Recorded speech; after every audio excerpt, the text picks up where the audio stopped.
Hello, class. Welcome now to forces. And of course, it's still under the unit on forces and structures. And hopefully, by now, you all have a copy of our homework package or the science booklet on forces and structures.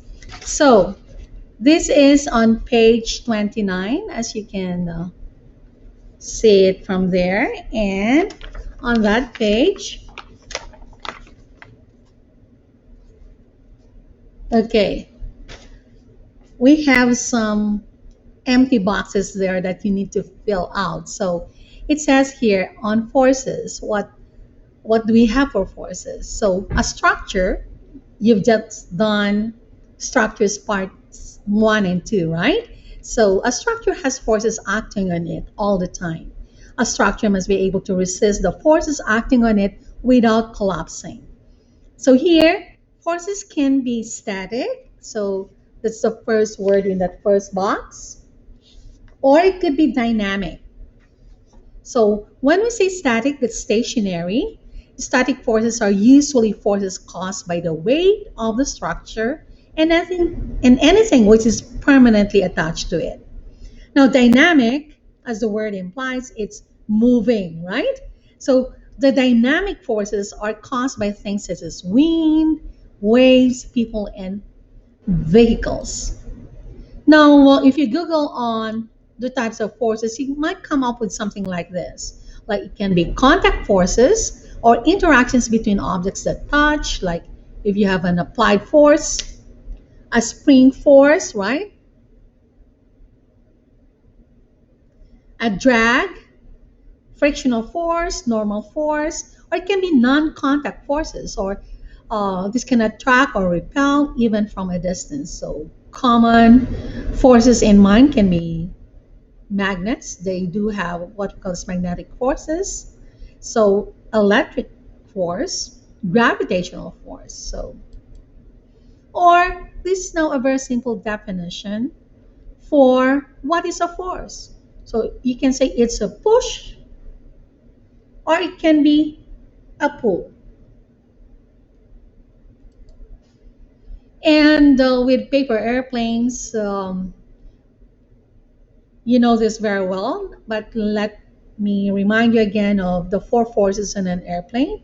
The forward force, we call it the thrust, right?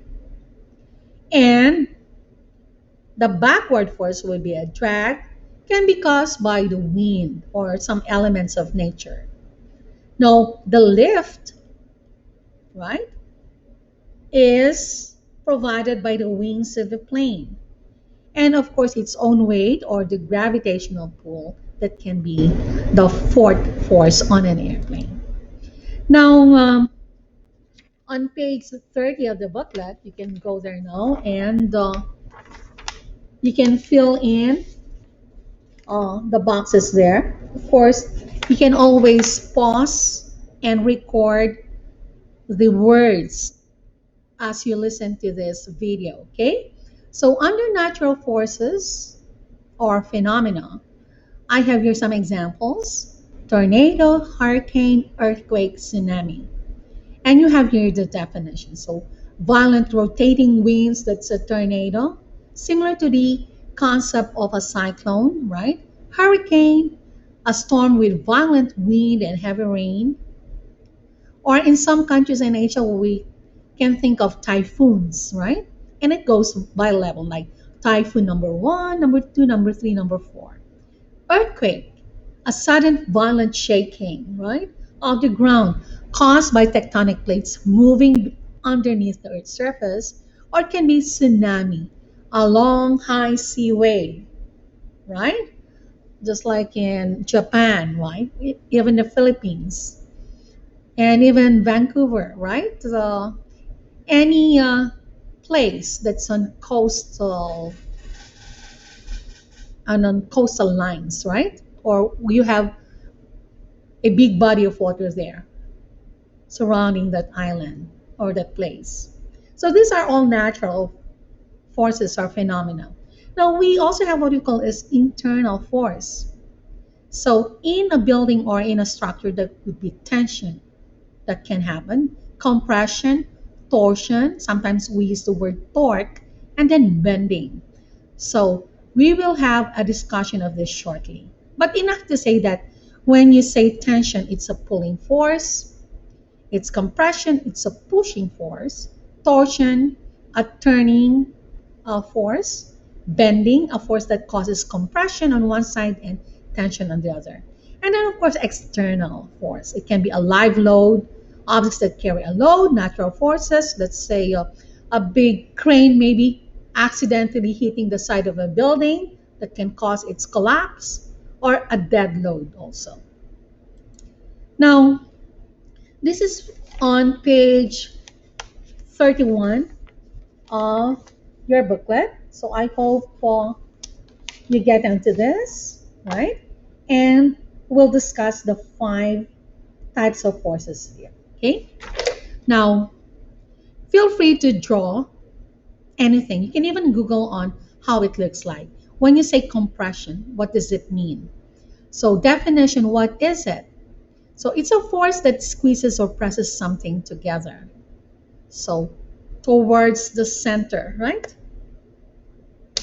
And what happens? What's the effect? Results in the object becoming smaller. Like maybe you think of loaves of bread. Take two and then you just smash it together thinly, right? And it becomes smaller. So that's the idea of compression. Now, tension, you see my drawing here? Forces pull in opposite directions. It can be vertical like this. Can you see my hands? Or it can be horizontal, right? It's just like the y-axis and the x-axis, right? It's a pulling force, that's tension. Now, it stresses a part to expand or lengthen, okay? Now, how about this force called shear? Shear is just like when you have an earthquake, right? So we can see my 2 erasers here. So they push in opposite directions from the side.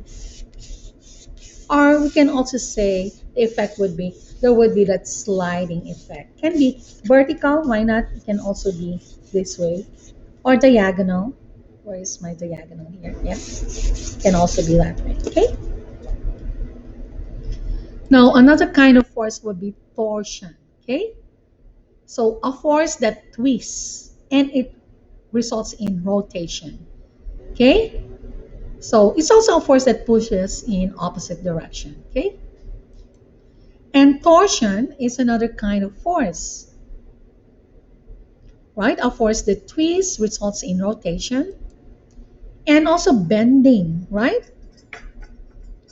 It's a combination of compression, a change in the shape due to an applied force. So I could have, let's say, a bucket here. And of course, what happens? My string here would be pulled down or be bending, right? So these are the different kinds of forces. So that's the end of the lesson for today on forces. So people, I want you to just get back to this and fill it out. Okay, thank you. Ciao for now.